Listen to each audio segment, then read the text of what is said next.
Bueno chicos, buenas tardes, casi buenas noches a todos los que nos acompañan el día de hoy. Mi nombre es Dolly Magaña, yo soy tutora de lenguaje y literatura y el día de hoy les voy a estar hablando de un tema que, si bien es un poco breve, es bastante importante que lo conozcamos. El día de hoy vamos a hablar de la literatura salvadoreña contemporánea.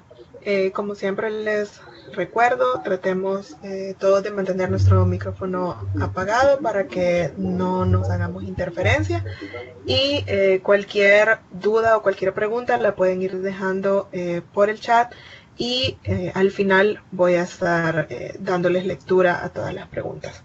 Bueno, vamos a comenzar hablando un poco del origen de la literatura salvadoreña, ¿verdad? Es necesario saber cómo empezó y cuándo empezó. Tenemos que saber que de entrada, ¿verdad? Que el punto más fuerte es a partir de la segunda mitad del siglo XIX. Como nosotros sabemos, la literatura americana en general tiene una historia muchísimo más corta que la historia europea, ¿verdad? Antes del descubrimiento de América no tenemos en realidad mucha información, sino que pues de la época precolombina sí es bastante escasa la información que tenemos, ¿verdad? Y ya desde cuando se empieza a recabar información, las primeras etapas fueron bastante básicas y que con más fuerza ya se puede ver las corrientes literarias en El Salvador a partir de la segunda mitad del siglo XIX. Posteriormente, a la primera mitad del siglo XIX, el territorio que nosotros conocemos como El Salvador en la actualidad formaba parte de otras entidades políticas. Recordemos que teníamos la Unión de las Cinco Repúblicas y pues no tendría como mucho caso hablar con anterioridad a esta fecha porque pues no había una identidad propia, así El Salvador como tal, para poder expresarse literariamente, ¿verdad? Sino que fue a partir del triunfo del movimiento liberal que tenemos una élite intelectual. Recordemos que cada vez que nosotros hablamos de élite, este es un concepto que, dependiendo de lo que nosotros vayamos a estudiar, los que vamos a estar en contacto con las ciencias sociales, vamos a ver este concepto muy a menudo. La élite es un grupo dominante, ¿verdad? Un grupo de poder. Entonces teníamos este grupo dominante de intelectuales que asumieron la función de la conciencia nacional. ¿Qué quiere decir esto? Empezaron a preocuparse por crear esta identidad, estas tradiciones y una cultura propia, ¿verdad? Y con ello se fundó el espacio donde la literatura tendrá una participación protagonista. La literatura salvadoreña pues encuentra sus bases en cuatro corrientes, por así decirlo, cuatro áreas.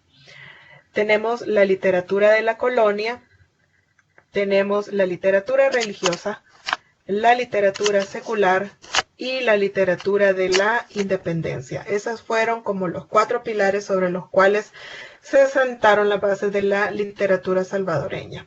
Como decíamos, antes de la colonia, pues tiene mucho menos sentido aún hablar de literatura salvadoreña como tal y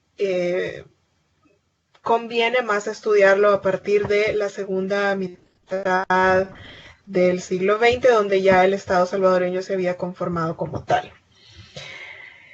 Para comprender el nacimiento de la literatura salvadoreña, la tenemos que situar en el contexto histórico donde se dio. Como lo hemos mencionado en otras videoconferencias anteriores, los movimientos literarios surgen de un contexto específico, que quiere decir todos los eventos sociales, políticos, económicos, religiosos que estaban sucediendo en ese momento de alguna manera moldearon las expresiones literarias, ¿verdad? En 1876 tenemos que Rafael Saldívar llegó al poder y los liberales lograron imponerse a sus rivales, que eran los conservadores, como ya lo habremos estudiado probablemente en estudios sociales. De esta manera, asumieron la fundación de un Estado-nación prácticamente desde los cimientos y para esta época se le dio una relevancia y un alto interés a la literatura, ¿verdad? En esto surge algo que tenemos acá que se llama el proyecto liberal. ¿Qué es lo que pasa? Teníamos prácticamente como un canvas en blanco donde podríamos crear el Estado salvadoreño, ¿verdad? Y había que tener una imagen, un patrón, un lineamiento a seguir sobre la imagen que queríamos lograr del Estado salvadoreño, ¿verdad? Y esto se encontraba en el proyecto liberal.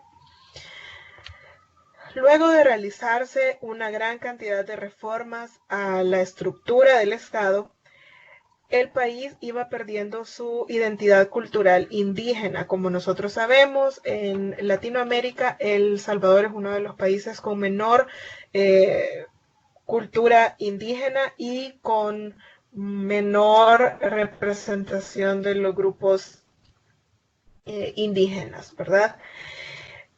Y con este proyecto liberal se iban cambiando las concepciones de la cultura y las costumbres. ¿Qué quiere decir esto? Que teníamos este grupo en el poder, al que llamamos élite intelectual anteriormente, que ellos eran los capaces de impulsar un nuevo estado de las cosas. ¿Qué quiere decir esto? El contexto de ese momento se fue moldeando en base a los ideales de esta élite, ¿verdad? Nos íbamos alejando de las tradiciones y, por así decirlo, y tenían una visión de, entre comillas, civilizarnos más, ¿verdad?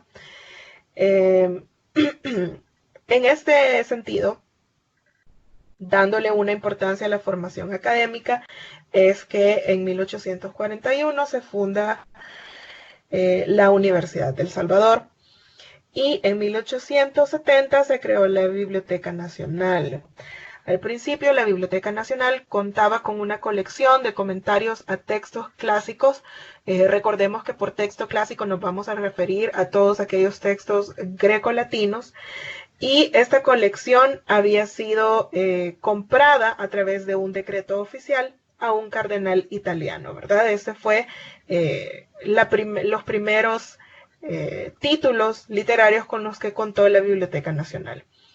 Ya posteriormente, pues la colección de la biblioteca se fue enriqueciendo ya con otro tipo de obras, ¿verdad? Fuimos encontrando obras científicas y obras literarias un poco más modernas, que modernas para la época, ¿verdad? Ya no nos enfocábamos tanto en tener literatura clásica grecorromana, sino que teníamos que incorporar literatura que fuera de acorde a la época.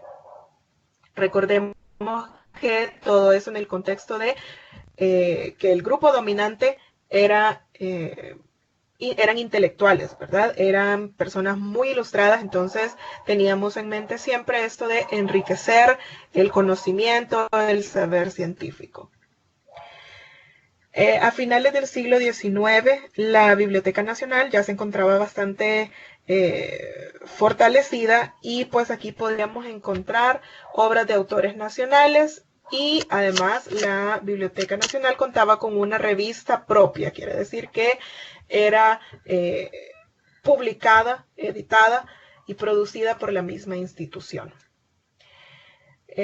Asimismo, se creó la Academia Salvadoreña de la Lengua en 1876, aunque entró ya en funciones de manera más oficial hasta 1914.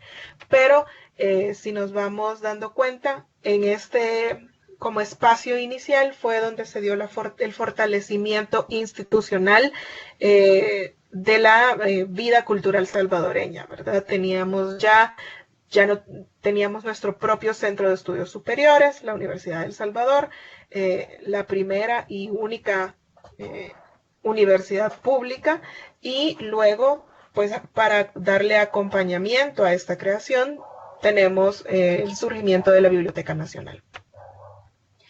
Al mismo tiempo, hubo actividad cultural independiente entre miembros de la élite. ¿Qué quiere decir esto? Quiere decir que no estaba enmarcado dentro de lo gubernamental, ¿verdad? Sino que eran acciones individuales de carácter privado. Esta actividad se centró en una serie de sociedades científico-literarias que tuvieron una breve existencia, no duraron mucho. La única excepción fue una sociedad científico-literaria llamada La Juventud, que nació en 1878. Pese a que fue un grupo pequeño, hubo mucha actividad en cuanto a la recepción de las últimas tendencias de la ciencia y el arte. Quiere decir que para aquella época, que podría sonar un tanto primitiva, ya teníamos el interés por mantenernos actualizados, ¿verdad? En cuanto a ciencias y arte.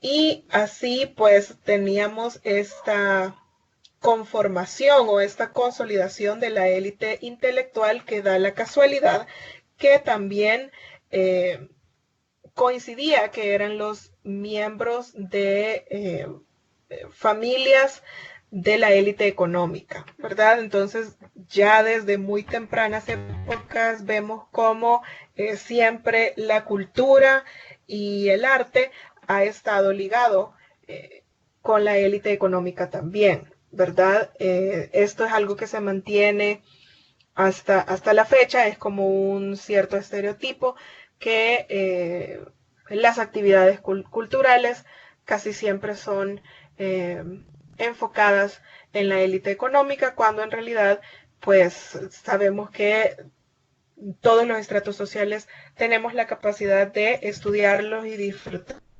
de ellos. Para esta época hubo mucho énfasis en el terreno científico. La investigación científica era como lo primordial, a lo que se le daba la mayor preponderancia. Sin embargo, esta élite también concedió un papel importante a la literatura, ¿verdad?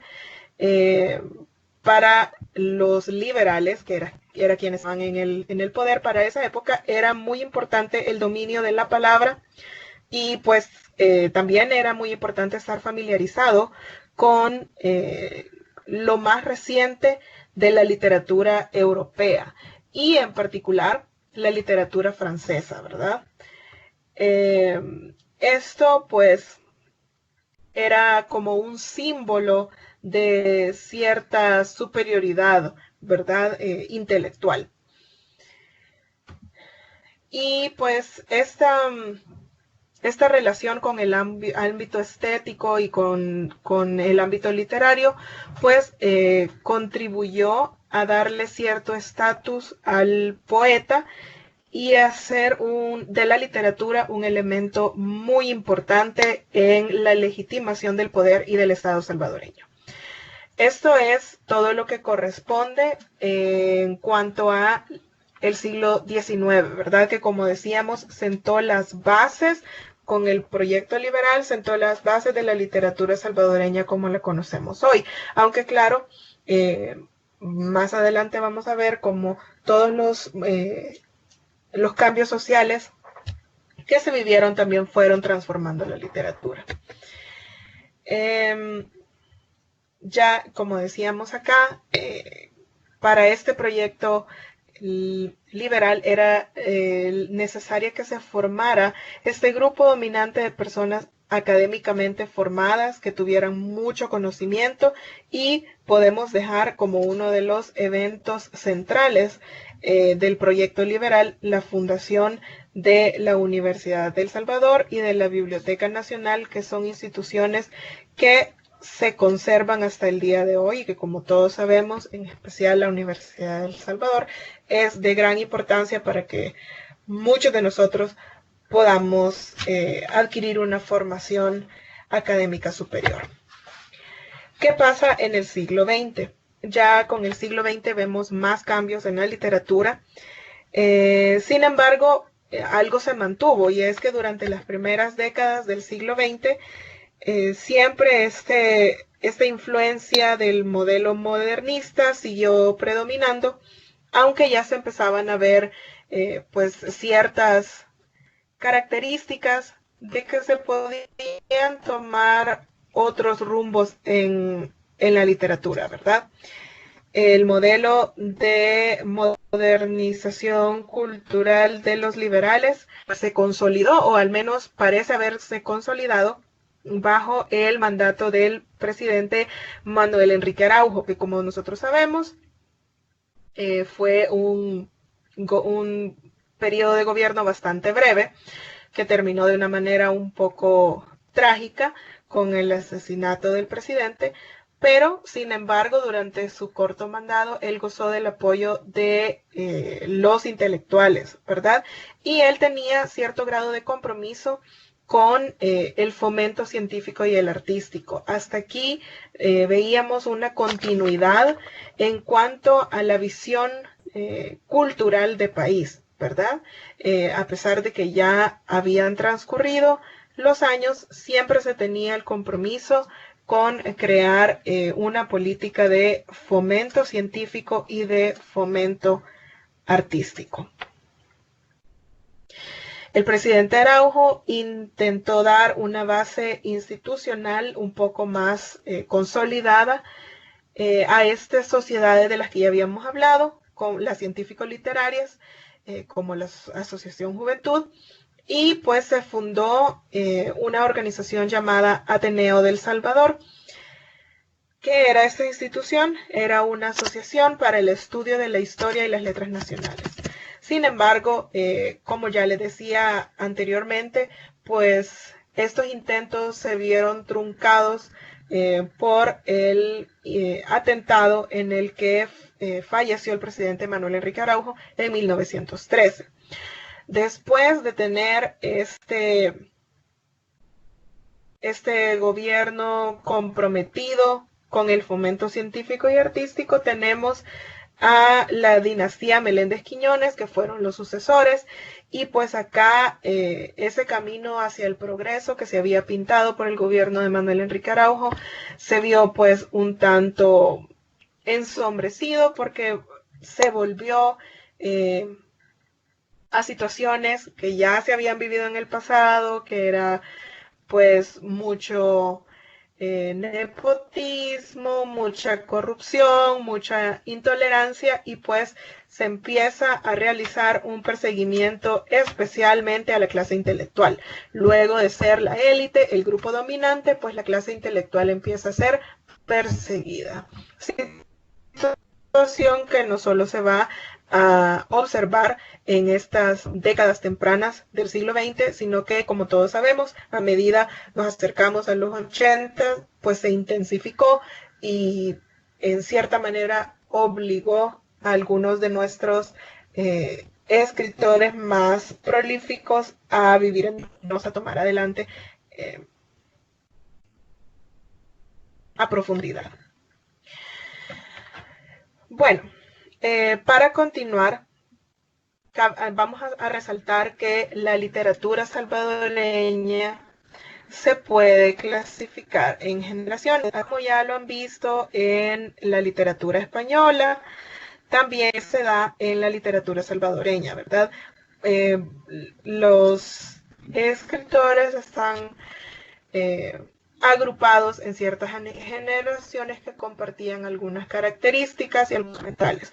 La primera de la que vamos a hablar es la generación del 44. Su nombre, pues, es un poco explicativo, ¿verdad? Es la generación del año 1944 y pues fue una de las generaciones literarias más representativas del siglo XX en El Salvador.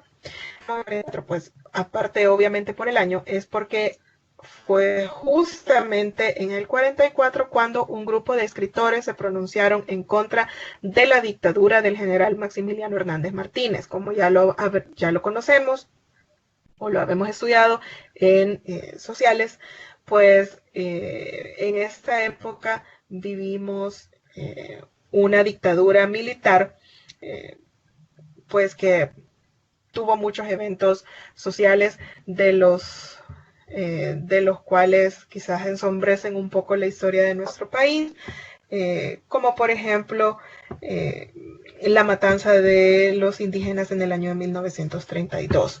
Entonces, respondiendo a todas estas acciones del general Hernández Martínez, pues este grupo de escritores se pronuncian ante ello, ¿verdad?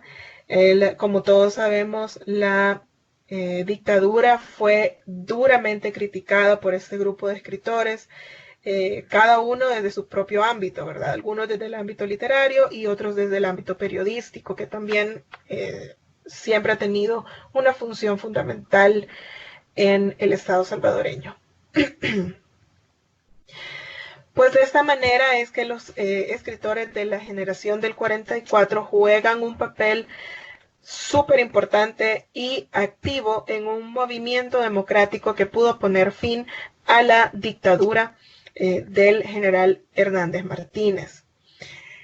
La generación del 44 pues se conformó a partir de dos grupos literarios que existían previamente.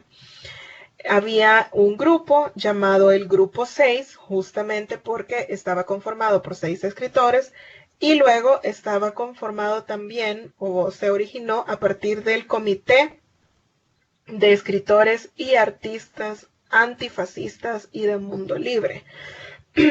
Como podemos observar, pues este comité ya tenía un nombre que nos daba una clara idea de para qué se habían organizado, ¿verdad? Recordemos que el general Hernández Martínez, pues tenía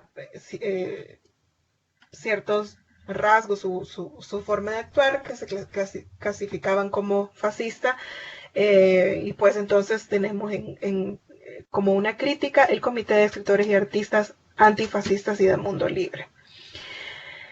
El aporte de la generación del 44 fue el hecho justamente de haberse pronunciado en contra de este régimen autoritario en periódicos, revistas, conferencias y reuniones de intelectuales. También ellos produjeron muchas obras de mucho mérito y que se dieron a conocer en ellas públicamente situaciones que pues les afectaron a ellos de manera personal, pusieron en riesgo su vida y pues les ocasionaron ser perseguidos, y muchos de ellos ya desde los años 40 pues tuvieron que vivir en el exilio, ¿verdad? Porque sabían que sus vidas corrían peligro por el hecho de criticar estos regímenes autoritarios. Esta generación fue conocida también con el nombre de generación de la dictadura, generación antifascista y generación antimartinazo. Eso creo que es bastante fácil de comprender, que se referían a el general Martínez, ¿verdad? ¿Cuáles son las características de la generación del 44? Así como lo hemos visto en otros movimientos literarios, el modernismo, la literatura de la Edad Media, etc. También estos movimientos, aunque fueron pequeños y solamente tuvieron un impacto a nivel nacional, tienen sus características, ¿verdad? Sus características son que hacen denuncia de injusticias sociales y políticas. Hay una lucha por elevar las condiciones del ser humano que se encontraba sumido en la pobreza. Ya desde entonces vemos cómo la injusticia social era tan grande que había llegado a ser parte de la expresión literaria, ¿verdad?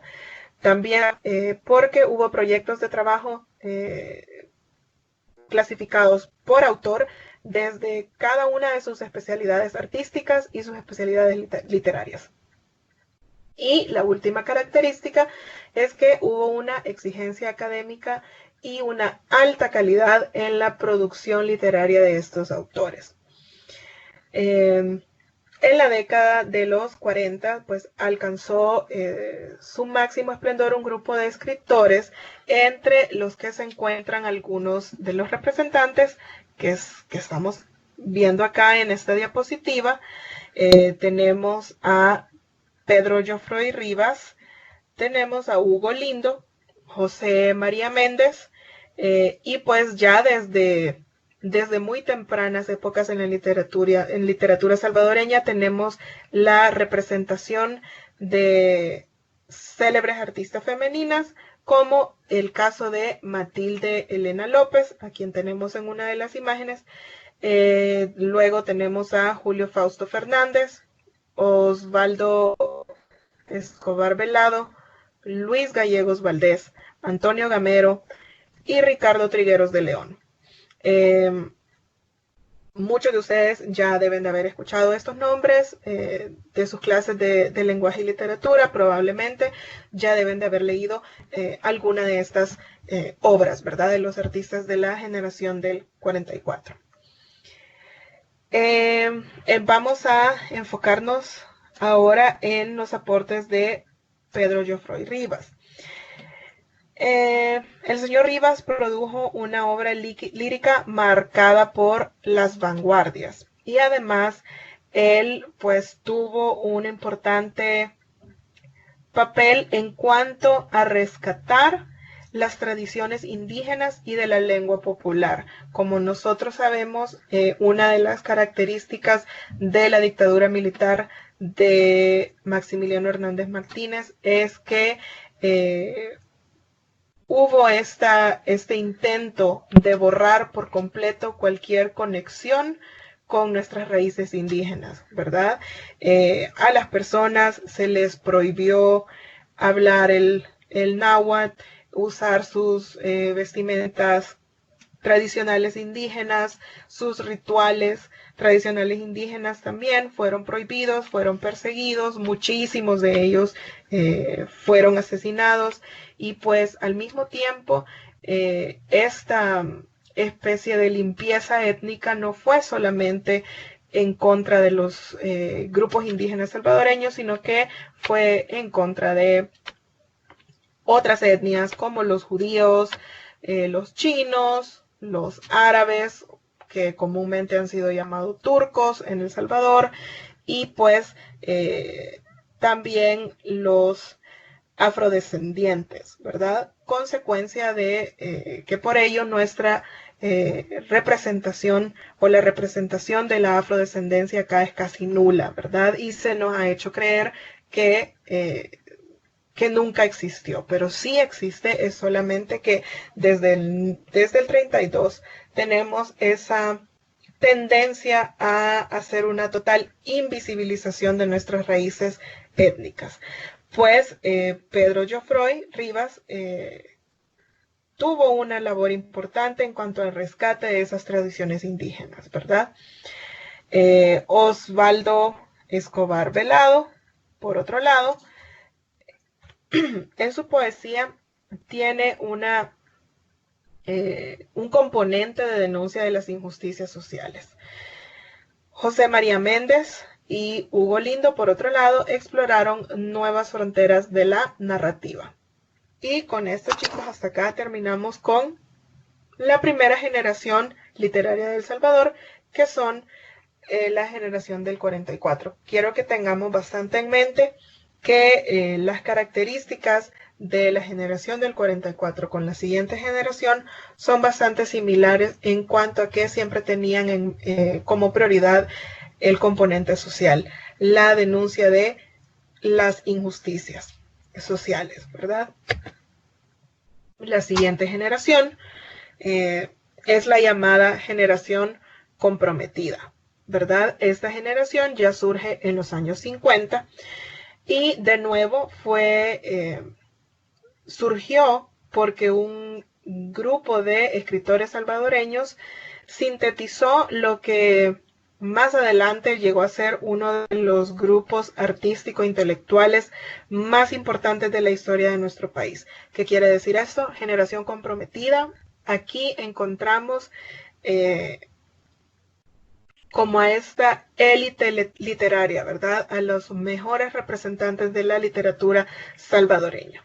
Siempre estuvo dentro de sus características importantes la crítica a las dictaduras militares y al sistema social salvadoreño de los años 50, ¿verdad? Continuamos con este tipo de literatura con un enfoque social.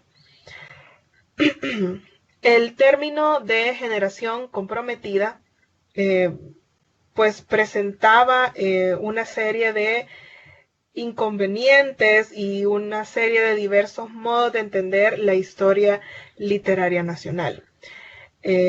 Por un lado, nos sirve para aludir a una serie de agrupaciones o asociaciones de escritores salvadoreños, fundamentalmente poetas, que surgieron en el escenario literario a partir de 1950.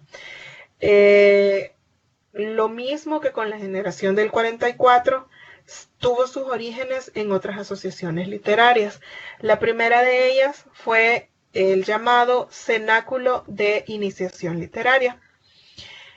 Esta organización dio pie más adelante al llamado Grupo Octubre, que fue fundado en 1950 y entre ellos tenía pues otros exponentes de la literatura salvadoreña que son súper importantes. Acá tenemos Ítalo López Vallecillos.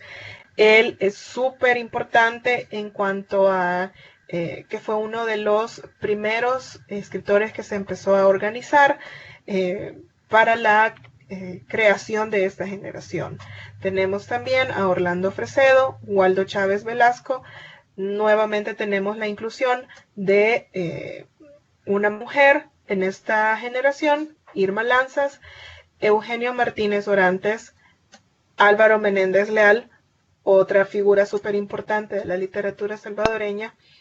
Y también acá tenemos, si se fijan, ya tenemos la inclusión de otras ramas de las artes, no solamente literarias, sino que tenemos representación de pintores como Camilo Minero y Luis Ángel Salinas, ¿verdad? Fue un poco más inclusivo, fue un poco más abierto, ya no solamente a escritores y periodistas, sino que también ya se incluyeron otro tipo de artistas. El año de 1952 es muy importante en el concepto de la generación comprometida. ¿Por qué? Porque para este año Ítalo López Vallecillos se fue a estudiar a España.